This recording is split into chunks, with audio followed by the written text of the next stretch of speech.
So we planted some radishes here. They are good for harvesting.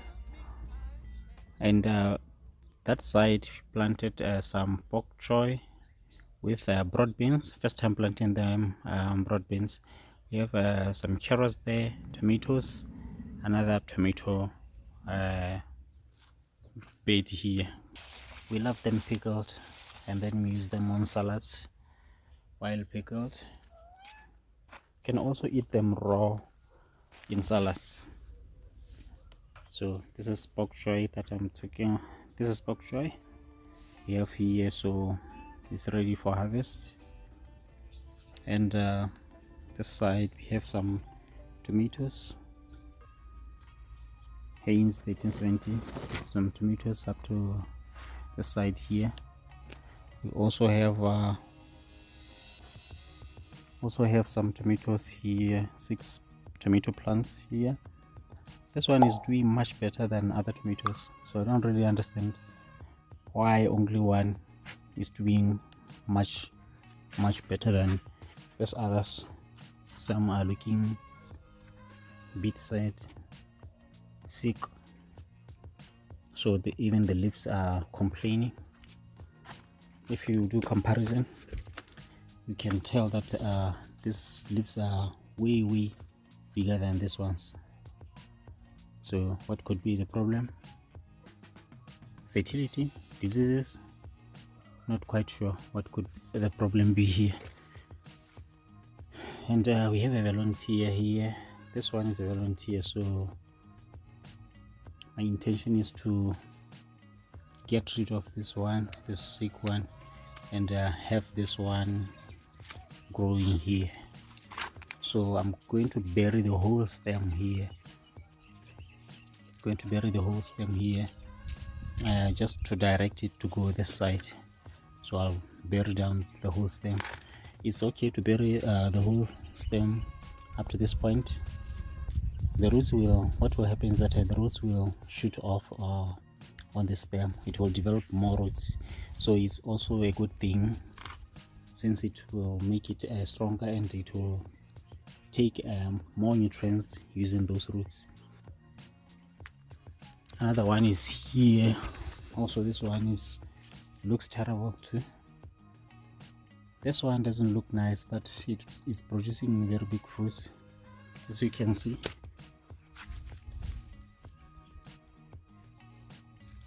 Nice fruits. So this ox heart, as you can see, that it has taken the shape of a heart. It's called an ox heart. So it's a red ox heart. And we have a volunteer up here. Coriander. Is this a coriander or parsley? I think it's parsley.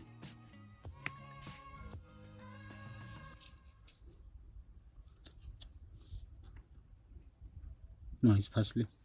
This is nice. So in between these tomatoes we planted basil here. It's quite a lot of basil. I can also transplant some of the basil here and move elsewhere. I can also leave just there and keep harvesting it, not allowing it to grow too big to make a bush. So last time when I was transplanting this, and also when I was planting those carrots there, I planted a line of marigolds.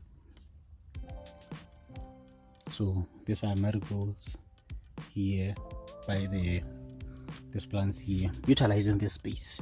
So it's another way of utilizing space, interplanting. So this side we have some carrots all the way up to there.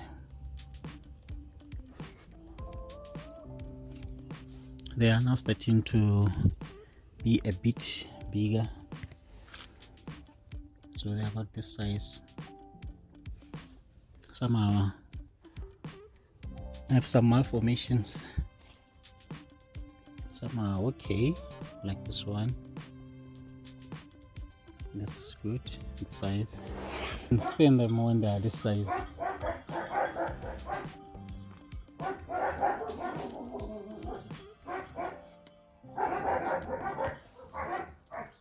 When they are this size, they're just too small. for you to think they are useless now when they are this size. So you can wait for them to be this big, then you start thinning.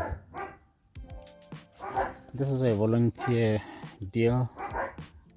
Since I want to pickle some radishes, I'm going to use this deal. I didn't plant deal. I only have volunteers. Also have another one there and another one there. There's another one right there,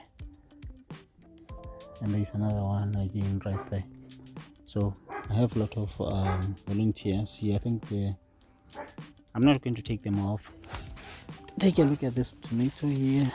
Look how big this one is. Not going to disturb it. I'm just going to leave it here. Just look at how big it is. And this one here, so huge.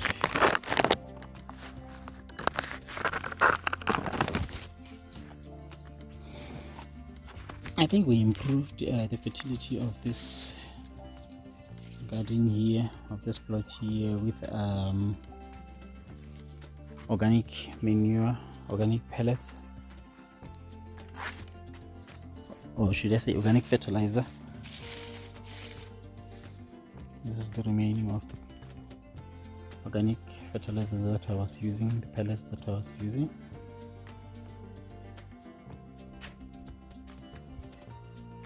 This one is my first time planting it, so still yet to discover the recipes and decide if I like it or not. But I think I like it anyway.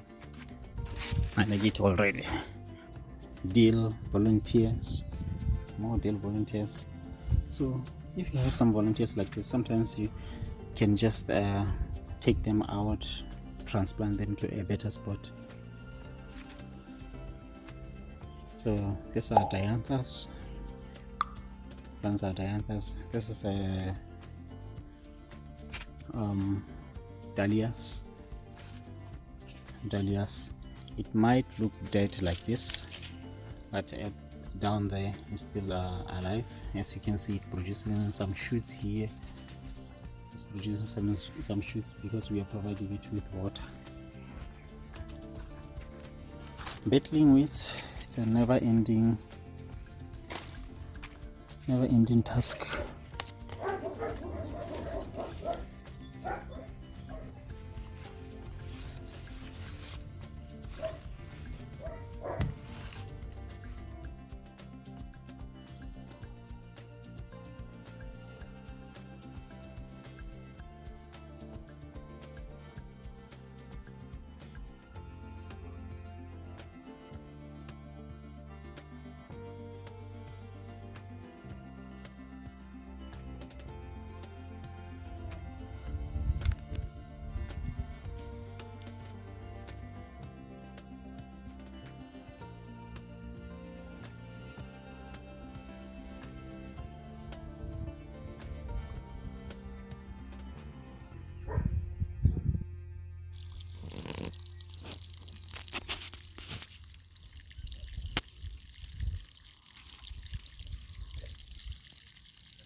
When you mulch your gardens, be careful what you use in your gardens, because if you use things like this, plants with seeds like this, it means that these seeds will probably germinate here, and you will find a never-ending battle of weeds.